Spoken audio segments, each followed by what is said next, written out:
Et si le comportement, parfois déroutant, de Donald Trump n'était pas si aléatoire que ça? Et si au contraire il suivait une logique, une sorte de code psychologique bien précis?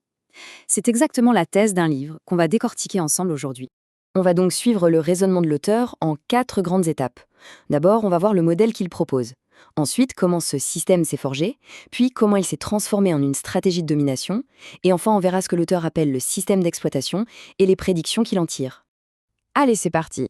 Première partie, le modèle prédictif. L'auteur part d'une question toute simple, mais assez légitime, pour justifier sa démarche. La question c'est, pourquoi encore un livre sur Donald Trump? C'est vrai, il y en a déjà des centaines, voire des milliers. Mais l'auteur a une réponse claire. La plupart de ses livres, ils décrivent ce que Trump fait, mais ils n'expliquent pas pourquoi il le fait. Ils ne donnent pas la clé, le code source, si on veut, qui permettrait de prévoir ses actions.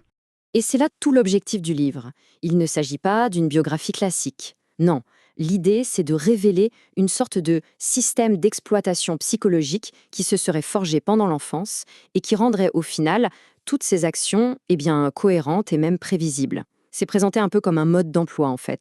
Et pour faire ça, l'auteur a sa propre méthode, qu'il baptise l'archéologie psychologique. C'est une image assez parlante, non? L'idée, ce n'est pas de poser un diagnostic médical, mais plutôt de creuser, de fouiller dans le passé, couche par couche, pour trouver les origines profondes de ces comportements actuels. Et cette fouille, elle se fait en 4 étapes très précises. D'abord, on creuse pour trouver les blessures de l'enfance. Ensuite, on identifie les mécanismes de défense qui ont été construits par-dessus. Troisième étape, on regarde comment tout ça se traduit en schémas de comportement qui se répètent, encore et encore, pendant des décennies. Et à la fin, avec toutes ces informations, on essaie de bâtir un modèle qui pourrait prédire ses actions futures. C'est vraiment la colonne vertébrale de toute l'analyse. Alors, entrons dans le vif du sujet avec la deuxième partie, la fabrication de ce qu'il appelle un tueur. D'après le livre, tout ce système d'exploitation, ce software psychologique, repose sur 3 blessures, 3 traumatismes fondamentaux qui remonteraient à l'enfance. Et ces 3 blessures, les voici. D'abord, une absence maternelle. Sa mère aurait été gravement malade et hospitalisée très longtemps à un moment clé de son développement. Ensuite, une cruauté paternelle. Son père est décrit comme un sociopathe fonctionnel, quelqu'un qui exigeait de ses enfants une dureté, une cruauté même. Et enfin, la destruction fraternelle, le fait d'avoir assisté et même participé à l'effondrement psychologique de son grand frère Freddy. Pour l'auteur, ce sont ces 3 piliers qui ont forgé la matrice psychologique de l'homme qu'il est devenu. Et au cœur de tout ça, il y a cette injonction paternelle. Ce mantra familial rapporté par sa nièce Mary Trump, soit un tueur. C'est un point absolument central dans l'analyse. Dans cette famille, montrer une émotion, une once de faiblesse, c'était la pire des choses. Le seul moyen d'obtenir l'amour, ou du moins l'approbation du père, c'était d'être impitoyable.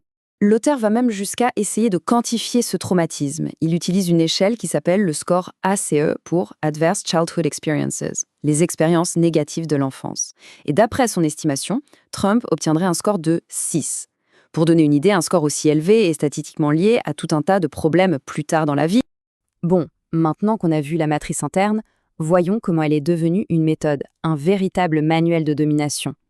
Le livre explique comment ce plan psychologique a été en quelque sorte armé pour le monde extérieur grâce à 3 influences majeures. Et ces influences s'étalent sur plusieurs décennies. Ça commence en 1973 avec sa rencontre avec l'avocat Roy Cohn, qui va devenir son mentor en matière de tactique, disons musclée.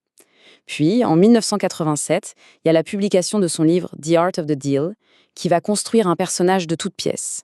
Et enfin, en 2004, l'émission The Apprentice, qui va prendre ce personnage et le transformer en star planétaire. C'est une sorte de longue formation à l'art de la domination. Et revenons sur Roy Cohn, parce que c'est vraiment essentiel. Il lui aurait appris une méthode, une sorte de stratégie en 3 temps pour faire face à n'importe quelle accusation. 1. Tout nier, même face à l'évidence. 2. Contre-attaquer, mais avec une force démesurée. Et 3. Toujours se déclarer vainqueur, peu importe le résultat réel. L'auteur soutient que Trump a fait de cette méthode son mode d'emploi pour absolument toutes les batailles de sa vie, qu'elles soient juridiques ou politiques. L'étape suivante, c'est la construction du mythe, notamment avec The Art of the Deal. Le livre fait un travail de déconstruction assez fascinant. D'un côté, le mythe, l'homme d'affaires qui s'est fait tout seul, le négociateur de génie, l'auteur de ses propres succès. Et de l'autre, ce que le livre présente comme la réalité, un homme largement financé par son père, des deals enjolivés ou carrément inventés, et un livre écrit par un prête-plume. D'ailleurs, ce prête-plume, Tony Schwartz, est cité dans le livre, et sa phrase est assez percutante. Il dit « J'ai mis du rouge à lèvres sur un cochon ». Il expliquera plus tard regretter amèrement ce travail, et que s'il avait dû choisir un titre honnête, il aurait appelé le livre « Le sociopathe ». Ça donne une idée. Et pour finir, il y a The Apprentice. La télévision va prendre ce personnage de fiction créé dans le livre et en faire une réalité aux yeux de millions de gens. L'émission a cimenté cette image du leader fort, charismatique, qui prend des décisions en un claquement de doigts, alors que, selon le livre, la réalité en coulisses était bien différente, faite d'hésitation et de chaos, soigneusement coupée au montage. On arrive maintenant à la dernière partie, le cœur du réacteur si on peut dire, le fameux système d'exploitation. C'est ici que tous les éléments qu'on a vus, les blessures d'enfance, les mentors, le mythe médiatique, s'assemblent pour former un système psychologique rigide et, d'après l'auteur, totalement prévisible. Un point absolument fondamental selon l'analyse, c'est que ce système ne peut pas changer. Il est immuable. D'ailleurs, l'auteur cite Trump lui-même qui aurait dit « Quand je me regarde en CP et que je me regarde maintenant, je suis fondamentalement le même ». L'idée, c'est que le logiciel est installé une bonne fois pour toutes, sans possibilité de mise à jour. Il n'y a pas d'évolution, pas de remise en question, le système est verrouillé. Et ce système d'exploitation ferait tourner en boucle deux programmes principaux. Le premier, c'est ce que le livre nomme l'algorithme de vengeance. Il s'agirait d'un besoin non pas stratégique, mais compulsif de se venger de la moindre offense, réelle ou perçue. La riposte doit être totalement disproportionnée et il n'y a aucune prescription. Jamais. Le deuxième programme, c'est le piège de la loyauté. C'est cette exigence d'une loyauté totale, absolue, mais à sens unique. Les collaborateurs sont sans cesse mis à l'épreuve, et dès qu'ils échouent à un test, ou qu'ils ne sont tout simplement plus utiles, ils sont jetés puis attaqués publiquement. Pour l'auteur, c'est ça qui explique le turnover incroyable dans son entourage et la façon dont il traite ses anciens alliés. Alors, si on part du principe que ce système est vraiment immuable, qu'est-ce que ça implique pour l'avenir? Eh bien, le livre se termine sur une série de prédictions assez directes en cas de retour au pouvoir.